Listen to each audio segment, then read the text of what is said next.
Hey guys, Harsh here and welcome back to Technolobe.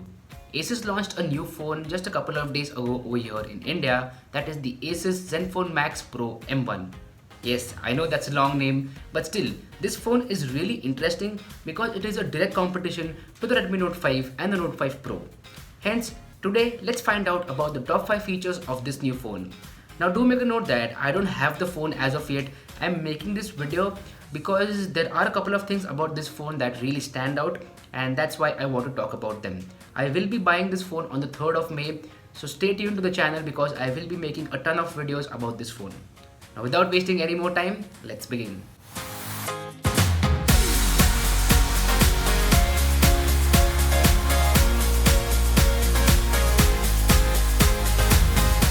So first and foremost, let's go ahead and talk about that massive 5000 milliamp hour battery.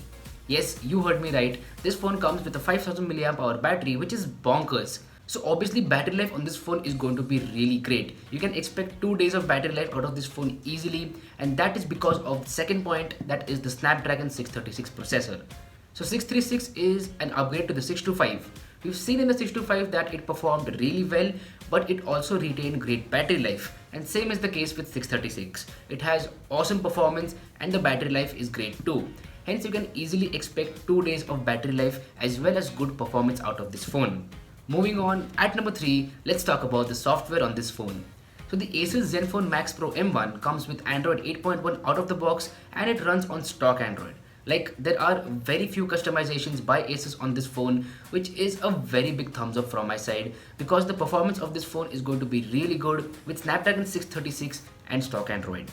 Now I really love stock Android, and Asus over here have done a very good job because their earlier skin was not that good. People did not like it. It was, not that well optimized, but now that they have stock Android, it's going to be really awesome and you can expect some good performance out of this phone. Moving on, at number 4, we have a trend which has been followed by almost all the phones this year, that is an 18:9 display. So this one too comes with an 18:9 Full HD Plus display, that means a resolution of 2160 by 1080, and again the display is going to be great. I know that because we've seen some awesome displays in all segments this year, like may it be a budget phone, a mid-range phone, a high-end phone, like may it be any phone, we've seen some awesome displays, and I am expecting that this phone again will have good display.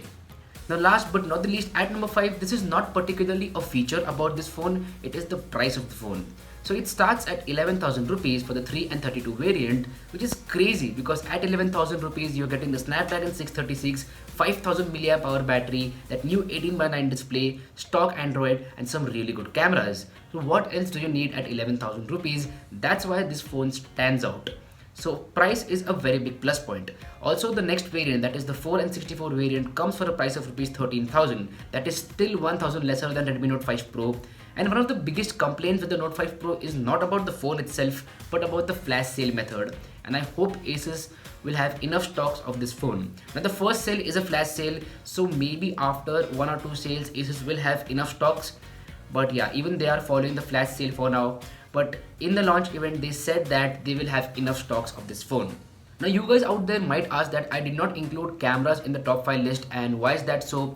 Because I haven't used the phone yet. The cameras on paper look really good, but I will have to test them out personally to give my final verdict.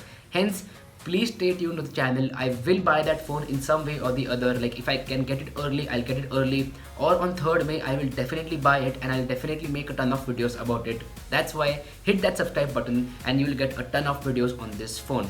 Also, you'll get a detailed comparison between the Asus Zenfone Max Pro M1 and the Redmi Note 5 Pro. I will make that video as soon as I get this phone. That's why I'm saying this again and again, but stay tuned to the channel.